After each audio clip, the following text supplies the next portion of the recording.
বিশ্বকাপের সুপার 8-এর লক্ষ্যে এগুতে রাতে বাংলাদেশের সামনে শক্তিশালী দক্ষিণ আফ্রিকা। কন্ডিশন বিবেচনায় একাদশে পরিবর্তনের আভাস, ফিরতে পারেন শরীফুল। স্পিনেই ঘায়েল করা সম্ভব দক্ষিণ আফ্রিকাকে, মত পাইলটের। সাকিব রিশাদদের দায়িত্ব নেয়ার তাগিদ, দুশ্চিন্তা বাড়াচ্ছে টপ অর্ডারের অফ ফর্ম।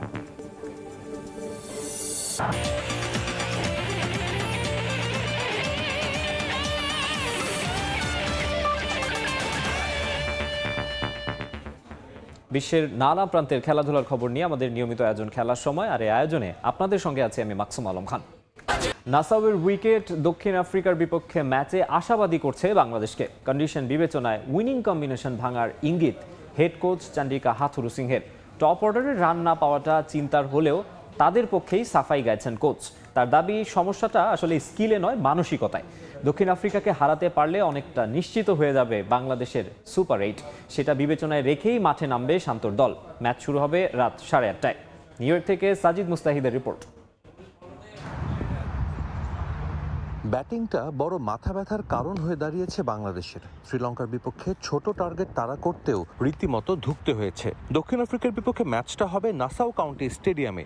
মানহীন পিচে ব্যাটসম্যানদের চ্যালেঞ্জটা আরও বেশি। তাই হয়তো অফ ফর্মে থাকা শান্তর ব্যাটিং গভীর মনোযোগে দেখছিলেন হেড কোচ চান্ডিকা হাথুরুসিংহে। শুধু শান্ত না, রানে নেই সৌম্য সরকারও। সবশেষ 2 ম্যাচে আউট হয়েছেন 0 রানে। চাপের কারণে এমনটা হচ্ছে বলে দাবি হেড কোচের। To be honest, lately we were a bit inconsistent. I think it's like confidence. Confidence play a big part in T20 cricket. Some of the batters are lack of runs, so they not that they have any technical problem or anything, because they train well. They're looking good in training. But it's just the lack of confidence, of lack of runs. New ইয়র্কের উইকেটে অনেকটাই মানিয়ে নিয়েছেন Klaasen, Miller, ডিককরা। 2 ম্যাচেই তারা জিতেছে run তাড়া করে। অবশ্য নাসাউয়ের পিচই আশাবাদী করছে বাংলাদেশ দলকে, যেখানে লো স্কোরিং ম্যাচ রীতিতে পরিণত হয়েছে। দক্ষিণ আফ্রিকার বোলিং আক্রমণকে সমীহ করলেও নিজেদের ভালোই সম্ভাবনা দেখছেন tiger head coach. I mean, the pitch has been difficult for batting. That brings both teams equally into the game. ম্যাচের আগে অনুশীলনে ফিরেছেন শরীফুল ইসলাম, যদিও তার খেলার সম্ভাবনা ক্ষীণ। দক্ষিণ আফ্রিকার বিপক্ষে টি-20তে কখনোই জয়ের অভিজ্ঞতা হয়নি বাংলাদেশের। সবশেষ 2 বিশ্বকাপেই হেরেছে বাজেভাবে। একটা জয়ই বদলে দিয়েছে বাংলাদেশ দলকে। ক্রিকেটারদের শরীরী ভাষায় বলছে দক্ষিণ আফ্রিকার বিপক্ষে মাঠে নামার আগে তারা কতটা আত্মবিশ্বাসী। আর খেলাটা হবে নাসাউ কাউন্টি ইন্টারন্যাশনাল ক্রিকেট স্টেডিয়ামে, যেখানে পূর্ব খেলার অভিজ্ঞতা তো আছেই। এই উইকেটটাও ঠিক টি-20 সুলভ না। বোলাররা নিজেদের কাজটা করছেন, এখন অপেক্ষা শুধু ব্যাটসম্যানদের দায়িত্ব নিয়ে খেলার। নিউ ইয়র্ক থেকে সাজিদ মুস্তাহিদ, সময় সংবাদ, যুক্তরাষ্ট্র। আবারও টাইগারদের বিশ্বকাপ প্রসঙ্গ। টাইগারদের সমর্থন আর প্রেরণা যোগাতে নিউ ইয়র্কের মাঠেও থাকবে হাজারো বাংলাদেশি সমর্থক। ডালাসের তুলনায় যা হতে পারে অনেক গুণ বেশি। আর আগের ম্যাচের ভুল শুধরে এই ম্যাচে আরও ভালো খেলা উপহার দেবে লাল সবুজ, এমনটাই প্রত্যাশা সমর্থকদের। যুক্তরাষ্ট্রের নিউ ইয়র্ক থেকে আরও জানাচ্ছেন লস্কর আল মামুন। আশা নিরাশার দোলায় দুলিয়ে সমর্থকদের হৃদকম্পন বাড়িয়ে শেষ হাসি হাসে লাল সবুজ দল। সব মিলিয়ে মন্দের ভালো এক জয় দিয়েই বিশ্বকাপ মিশন শুরু করেছে টাইগাররা।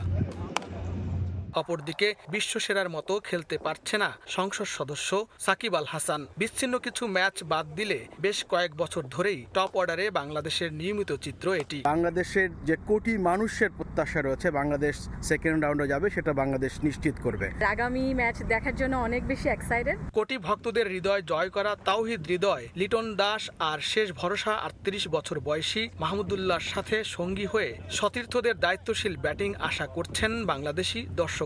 শ্রীলঙ্কাকে হারিয়ে যে শক্তি সঞ্চয় করেছে, সেই শক্তিকে কাজে লাগিয়ে ইনশাল্লাহ সাউথ আফ্রিকাকেও হারাবে। এই ম্যাচে যদি ব্যাটসম্যানরা যদি খুব ভালো করে, তাইলে আমরা জিততে পারবো। নিজ দেশ ও টাইগারদের সমর্থন দিতে পৃথিবীর নানা প্রান্ত থেকে বাংলাদেশিরা এখন নিউ ইয়র্কে। গোটা স্টেডিয়াম বাংলাদেশ বাংলাদেশ স্লোগানে মুখর করতে যুক্তরাষ্ট্রের বিভিন্ন রাজ্য ও শহর থেকে ছুটে এসেছেন টাইগার ক্রিকেট প্রেমীরা। ক্ষণে ক্ষণে রং বদলানো ম্যাচে ডালার জয়ে প্রাণশক্তি ফিরে পাওয়া বাংলাদেশ পুরো উদ্যমে মোকাবেলা করবে দক্ষিণ আফ্রিকাকে। কয়েক ঘন্টা পরই নিউ ইয়র্কের এই মাঠে গর্জন শুরু করবে টাইগাররা। আর তাতে সুর মেলাতে গ্যালারিতে হাজির থাকবে বিপুল সংখ্যক বাংলাদেশি সমর্থক। New York Nassau county stadium থেকে লস্কর আল মামুন, সময় সংবাদ। খেলার সময়ে আরও থাকছে ফিফা বিশ্বকাপ ফুটবলের বাছাইয়ে কাল লেবাননের মুখোমুখি হবে বাংলাদেশ। মরুর বুকে জয় দিয়ে শেষটা রাঙানোর আশা জামাল ভুঁইয়াদের। আবারও স্বাগত খেলার সময়।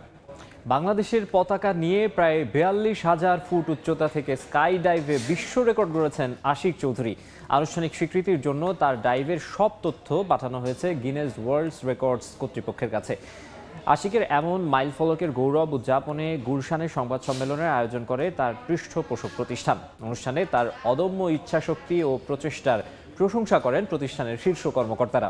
এমন কীর্তি গড়ায় নিজের পরিবার সহ সবার প্রতি কৃতজ্ঞতা প্রকাশ করেন আশিক।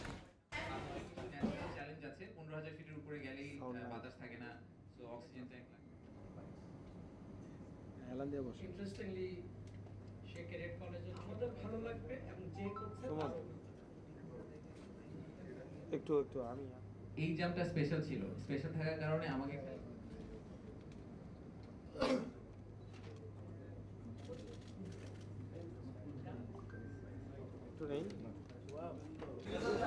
খেলার সময় শীর্ষ সংবাদগুলো জানিয়ে দিচ্ছে আরেকবার। বিশ্বকাপের সুপার 8-এর লক্ষ্যে এগোতে রাতে বাংলাদেশের সামনে শক্তিশালী দক্ষিণ আফ্রিকা। কন্ডিশন বিবেচনায় একাদশে পরিবর্তনের আভাস, ফিরতে পারেন শরীফুল।